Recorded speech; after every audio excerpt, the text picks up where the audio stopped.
வாழ்க வையகம், வாழ்க வையகம், வாழ்க வளமுடன். குரு வாழ்க, குருவே துணை. அருள்நிதி பேராசிரியர் அன்பழகன் திருவண்ணாமலை. அனைத்து அன்புள்ளங்களுக்கும் வாழ்க வளமுடன். இன்றைய சிந்தனைக்கு குருவின் நினைவில் நின்று குருவினது ஞானக்களஞ்சியம் பாடல் 1485வது பாடலை நாம் சிந்திக்கலாம். திருவருள் என்ற தலைப்பிலே குரு தந்திருக்கக்கூடிய இக்கவியை நாம் சிந்திப்போம். அவரவர்க்கு அவரேதான் உளம் தோன்றி எண்ணும்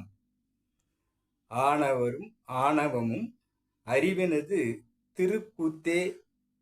திருக்கூத்தில் ஒன்றே. அவரவர்கள் தவத்தினது முழுமையினை காட்டி தான் அறிவாய் உளதுணர்ந்து தரம் அறிவின் கூத்தே. அவரவர்கள் படுகின்ற துன்பக் கடல் தாண்ட பண்பாட்டை துன்ப உணர்வின் வழியே காட்டி அவரவர்கள் சிவரவராய் தெளிந்து உய்ய சிறந்த வழி காட்டும் திருவருளை பேரறிவை சிரம் வைத்து காப்போம். வாழ்க வளமுடன். அவரவர்கள் எந்த அளவிற்கு அறிவிலே உயர்ந்திருக்கிறார்கள் என்பதை எண்ணும் போது அவரவர்களுடைய அறிவுக்கு தக்க மாறி அவர்கள் ஆணவத்தில் ஒரு பகுதியாக அதை கூத்து என்று குரு அவர்கள் குறிப்பிடுகிறார்கள். ஒரு பகுதி ஆணவத்தை கைவிட வேண்டும் என்பதை தெரிவிக்கும் குரு ஆணவம் அறிவினது திருக்கூத்தாக ஒரு பகுதியாக நம்முள் இயங்குகிறது என்பதை குறிப்பிட்டு அவரவர்க்கு தவத்தினது முழுமையை காட்டி தவம் எவ்வளவு முக்கியம் என்பதை அவருக்கு உணர்த்தும் போது அவர் தவத்திலே ஆழ்ந்து செல்லும் போது தான் அறிவாய்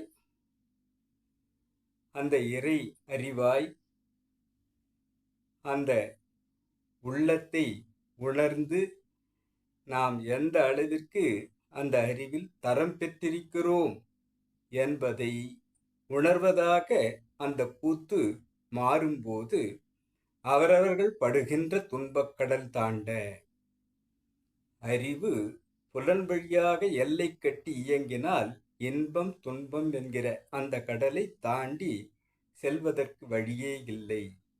அந்த வழியை குருவை பற்றி கொண்டு அமைதி பேரின்பம் என்பதாக அறிவு செல்ல வேண்டும் என்ற அந்த வழியை அந்த பண்பாட்டை துன்ப உணர்வை கடப்பதற்கு வழி அறிவு எல்லை கட்டி உடல் தழுவியே இயங்கக்கூடாது, புறவுலகை தழுவியே புலன் வழியாக இயங்கக்கூடாது, அதையும் தாண்டி செல்ல வேண்டும் என்ற அந்த வழி குரு காட்டும் அந்த வழியை பின்பற்றி சிவரவராய் என்று குறிப்பிடுகிறார். சிவரவராய் அப்படின்னா தன்னையே தான் அந்த இறை சொரூபமாக தெளிந்து மாற்றி சிறந்த வழி காட்டும்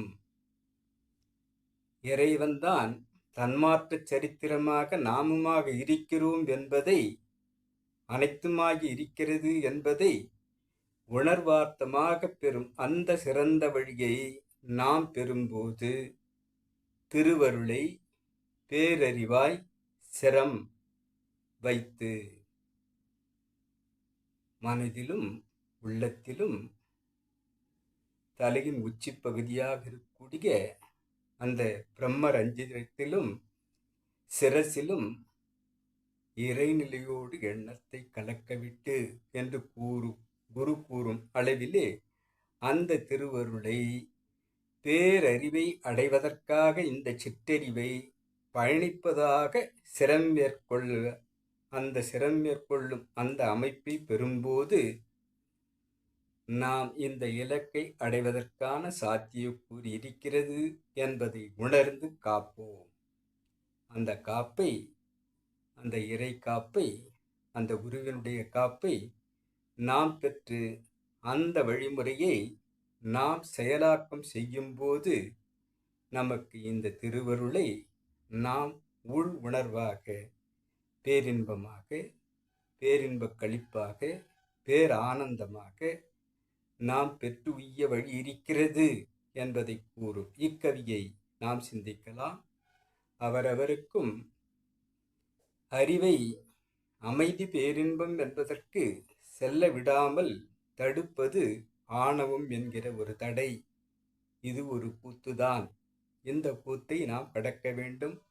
அவ்வாறு கடக்க வேண்டும் என்று சொன்னால் தவத்தில் ஆழ்ந்து செல்ல வேண்டும் என்பதை கூறி, அவ்வாறு செல்லும் போதுதான் ஆழ்மன தியானமாக அந்த முழுமையை உள் உணர்வாக ஒவ்வொரு மனிதனும் உணர முடியும் என்பதை கூறும் குரு இந்த சிற்றறிவை தாண்டி, உடல் தாண்டி, புலன் தாண்டி பயணிப்பதாக குருவை பற்றி கொண்டு நாம் மாற்றினால் அந்த துன்பக்கடலை தாண்ட நமக்கு வழி பிறக்கும். அவ்வாறு பிறக்கும் அந்த பண்பாட்டை நாம் பின்பற்றும் போது அந்த துன்பத்தை உணர்வாக, அந்த இன்ப துன்பத்தை உணர்வாக நாம் பெற்றுக்கொண்டிருந்த அந்த வழியை தாண்டி அமைதி பேரின்பம் என்றும் அந்த சிறந்த வழியாக சிவரவராய் இறை நோக்கி பயணிக்கும் வழியாக அது தெளிந்து நம்முள் பேரறிவாக மலரும் அளவிற்கு அந்த சிறந்த வழி நம்மை காட்டி அமைதி பேரின்பத்தில் ஆழ்த்தி அந்த திருவருளை, அந்த பேரறிவை சிரம் மேற்கொள்ளுமாறு செய்யும் இந்த செயலே திருவருளை நமக்கு குருவருள் மூலமாக பற்றுவதாக இருக்கிறது என்று கூறும் இச்சிந்தனையை இன்றைக்கு நாம் சிந்திக்கலாம். அனைத்து அன்புள்ளங்களுக்கும் வாழ்க வளமுடன், வாழ்க வளமுடன் என வாழ்த்தி நிறைவு செய்கிறேன். வாழ்க வளமுடன்.